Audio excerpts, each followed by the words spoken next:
Bayangkan, kita sedang berdiri di atas sebuah titik kecil yang melayang sunyi di tengah ruang hampa kosmik.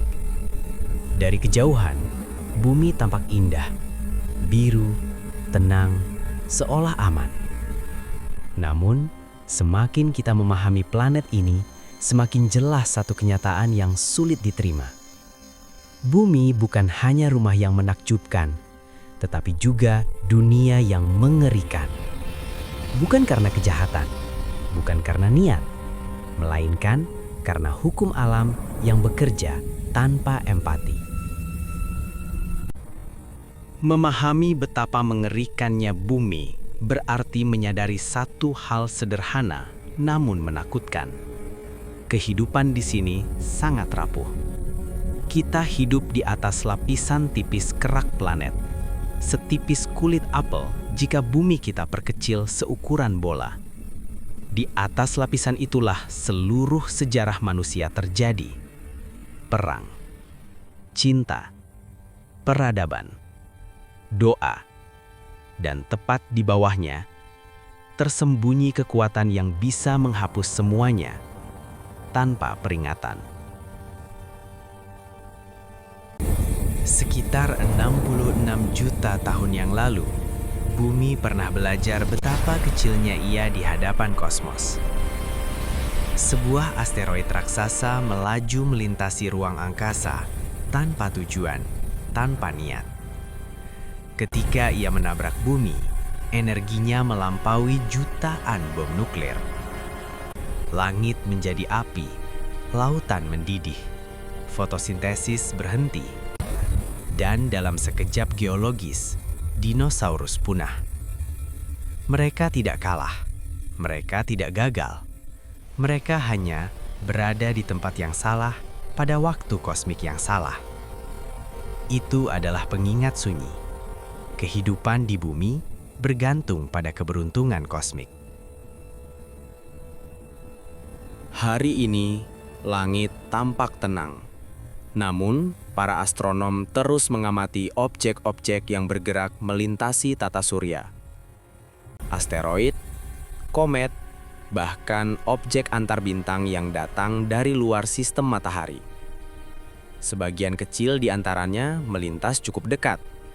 Sebagian terlalu gelap untuk terlihat cepat. Sebagian terlalu kecil untuk terdeteksi dini. Dan kita sadar bahwa ancaman kosmik tidak pernah benar-benar pergi. Ia hanya menunggu. Namun, bahaya terbesar bumi bukan hanya datang dari langit. Ia juga berasal dari dalam. Jauh di bawah kaki kita, ribuan kilometer ke dalam planet, terdapat sesuatu yang hampir tak bisa kita bayangkan. Para ilmuwan menyebutnya Large Low Shear Velocity Provinces, dua gumpalan batu raksasa di dekat inti bumi. Masing-masing lebih besar dari benua, lebih padat, lebih panas, dan misterius. Gelombang gempa melambat saat melewatinya, seolah-olah bumi menyimpan dua jantung asing di dalam tubuhnya sendiri. Beberapa teori menyebut struktur ini bisa mempengaruhi gempa besar dan letusan gunung berapi.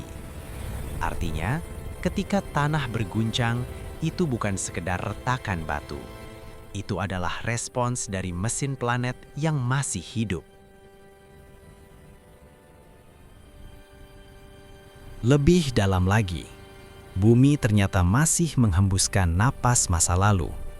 Para ilmuwan menemukan bahwa inti bumi melepaskan helium-3, gas langka yang terperangkap sejak tata surya terbentuk lebih dari 4,5 miliar tahun lalu. Gas ini bukan sekedar kebocoran, ia adalah pesan. Pesan bahwa proses purba yang membentuk bumi belum sepenuhnya berhenti. Bahwa planet ini bukan batu mati. Ia adalah sistem aktif yang perlahan bergerak, berubah, dan berevolusi, tanpa bertanya apakah kita siap. Di tengah semua ini, kita sering lupa satu kenyataan pahit. Bumi adalah satu-satunya rumah yang kita miliki. Tidak ada planet cadangan, tidak ada dunia pengganti yang menunggu dengan oksigen, air, dan medan magnet pelindung. Namun ironisnya, justru manusialah yang paling cepat merusak keseimbangan ini. Hutan ditebang, atmosfer dipenuhi gas, lautan dipanaskan. Padahal keseimbangan bumi sangat ekstrim. Sedikit lebih dekat ke matahari, air akan menguap. Sedikit lebih jauh, planet membeku. Sedikit perubahan atmosfer dan kehidupan runtuh. Bumi tidak memihak. Ia hanya bereaksi. Sejarah bumi penuh dengan kepunahan massal. Bukan satu, bukan dua. Sebagian disebabkan asteroid, sebagian oleh vulkanisme besar, sebagian oleh perubahan iklim ekstrim. Semua menunjukkan satu pola.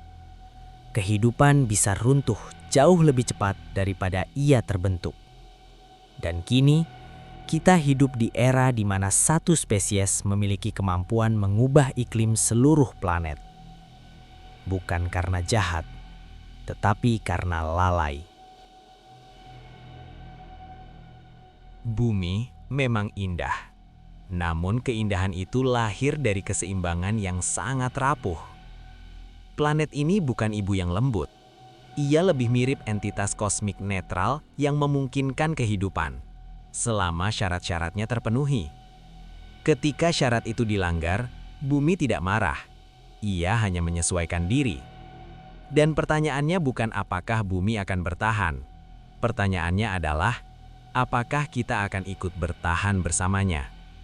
Karena memahami betapa mengerikannya bumi bukan untuk menakut-nakuti, melainkan untuk mengingatkan kita betapa berharganya kesempatan kecil hidup di planet yang nyaris sempurna ini.